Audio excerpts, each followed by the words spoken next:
그녀를 본 지도 10년이 넘었지만 아내와는 달리 언제 봐도 가슴이 설레어오고 볼 때마다 두근두근 심장이 뛰기 시작한다.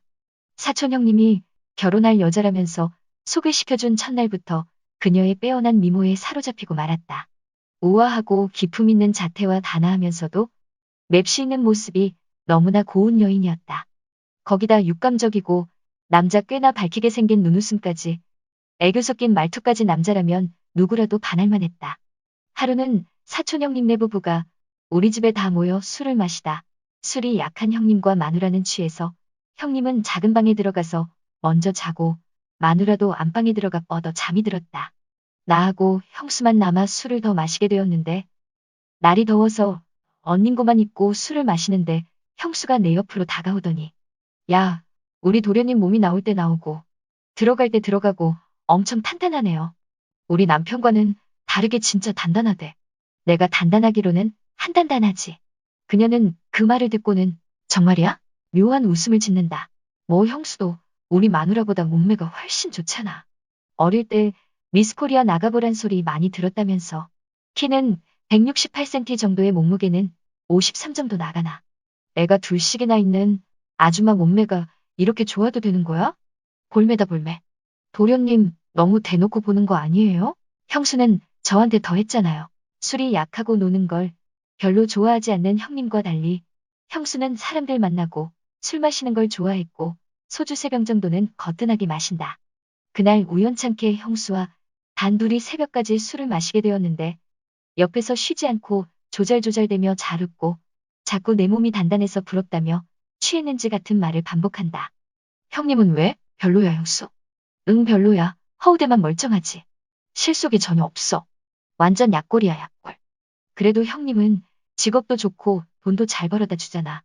난 형수 같은 미인과 사는 형님이 너무 부러운데. 형수가 내 아내였더라면 해달라는 거 다 해주면서 살았을 텐데 아쉽네. 그래 나도 다음 생에는 삼촌 같은 남자 한번 만나보고 싶네. 그러게 형수는 나 같은 남자를 만났어야 돼. 그래야 더 사랑받으며 살았을 텐데. 매번 형님에 대한 불만을 내놓을 때마다 내가 했던 농담이다. 그녀는 나한테 무척이나 호의적으로 대했었다. 형수가 만약에 형님이랑 이혼하면 그때 나한테 연락해. 내가 애인 정도는 해줄게. 그때 난 농담으로 한 이야기인데 형수는 그때 형님과 진지하게 이혼을 생각하고 있었던 모양이다. 도련님 요즘 남자들은 밖에서 만나는 애인이 따로 있다던데 삼촌도 여자친구 있어? 그것까지는 말 못 해주겠는데 뭐 눈 똑바로 박힌 여자들이 날 내버려 두겠어. 그날 이후 6개월쯤 지났나 형수와 형님과의 이혼 소식이 들려왔고 얼마 지나지 않아 형수가 절 찾아오고 말았습니다. 어릴 때부터 한 동네에 살며 늘 붙어 다니며 친하게 지내던 사촌 형님이 한 명 있는데 형은 어릴 때부터 고향에서 알아주는 수재였다. 그 덕에 나에게 돌아오는 것은 형님 밥만 하라는 아무리 사촌이지만 이렇게도 다르냐는 지겨운 소리. 항상 나는 형에 대한 열등감을 가지고 살았다. 형은 공부도 잘해 서울에서 대학을 졸업하고 고향 동네로 내려와 조그마한 치과병원을 열었다. 반면 나는 전문대학을 졸업하고 지금은 짜장면과 짬뽕을 만들어내는 중국집을 운영하고 있다. 1년 전 같은 아파트로 이사를 오게 되면서 가족끼리도 자주 왕래하고 친하게 지내요. 그래서 서로의 집에도 자주 놀러가고 주말이면 다 함께 여행도 자주 가지요. 10년 전에 형님이 결혼한다며 여자를 데려왔는데 그때 형수님들 여자를 보고 깜짝 놀라고 말았죠. 솔직히 그녀의 첫인상은 다소 충격적이었습니다. 형수님이라고 부르기도 민망할 정도로 너무나 어려 보이고 애띤 여자였거든요. 그녀는 저보다 7살이나 어렸고 형님보단 5살이 어렸지요. 20대 중반의 여자라서 그랬는지 30대 아저씨가 볼 때는 형수가 될 여자라는 게 믿기지 않을 만큼 형님이 부러웠죠. 원래 미인인 여자였는데 지금은 결혼하고 30대가 되니 완숙미까지 더해져 20대 때보다 더 매력적이 되었더군요. 꼼꼼하고 자기 관리를 잘하는 터라 몸매도 날씬하여 다른 20대 여자들과 비교해도 지지 않을 정도이며 누가 봐도 외모만으로 형수는 매력적인 여자입니다. 요즘에도 그녀는 매일 새벽 운동을 다니며 꾸준히 몸매 관리를 하는데 우리 아내는 자기 관리에 전혀 관심 없이 집구석에만 붙어 사는 게으른 사람이라 두 사람이 비교되어서인지 형님 부부와 부부 동반으로 함께 다니다 보면 늘 부럽기도 하고 옆에 있는 아내와 비교되어 속이 살짝 쓰리기도 하고 그랬죠. 나는 동네에서 조그마한 중국집을 운하고 있다. 하루 종일 주방에 들어앉아 화덕에서 뿜어져 나오는 뜨거운 불길 앞에서 중화팬에 기름칠하고 먹질해가며 볶고 튀기고 청춘을 다 보냈다.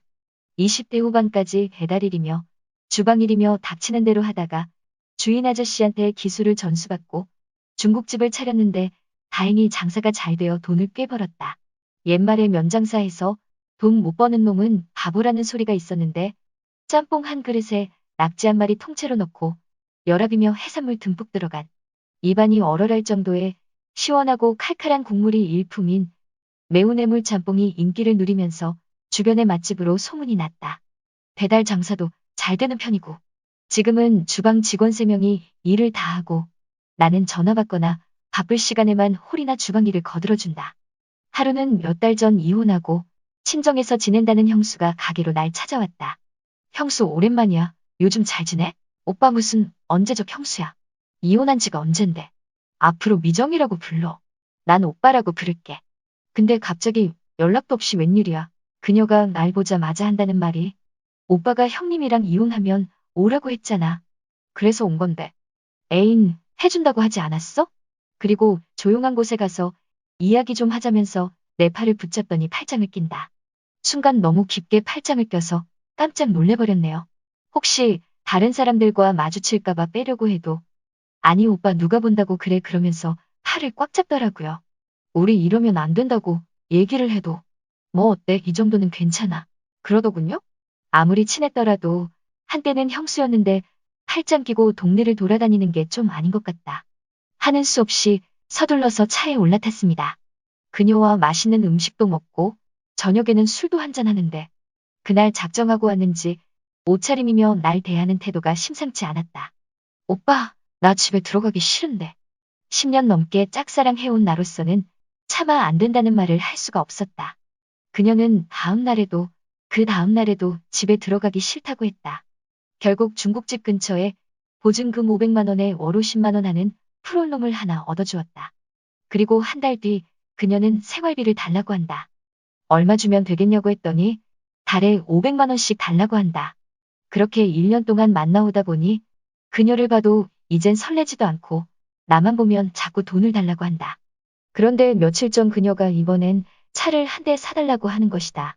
주변 친구들 중에 만나는 남자들 대부분이 여자한테 차를 선물로 사줬다며 저녁마다 운동하러 다니는 데가 집에서 걸어가기엔 먼 거리라 차를 타고 다녀야겠다며 한 대 뽑아달라고 자꾸 조르더군요. 그 소리를 듣고 참다 하도 어이가 없어서 한 달 500만 원 주는 생활비로 알아서 살아 했더니 나한테 돌아온 소리는 남자가 왜 그렇게 쪼잔하냐는 거다. 내가 쪼잔하다고. 짜장면 팔아 한 푼 두 푼 모아 이제서야 살만해졌는데 이혼한 형수 한 달 생활비에 이제는 차까지 사달라고. 쪼잔하단 소리를 들으니 나도 모르게 욱해서 그럼 그녀에게 차 사준다는 돈 많은 남자 있으면 그놈한테 가라고 미련 없이 보내주겠다고 했더니 그녀도 화가 났는지 며칠째 연락이 되지 않는다. 이젠 나도 지치고 그녀에게 정내미가 뚝 떨어져서 최대한 빨리 정리하고 싶은 맘뿐인데 어떻게 말을 꺼내야 할지 모르겠다.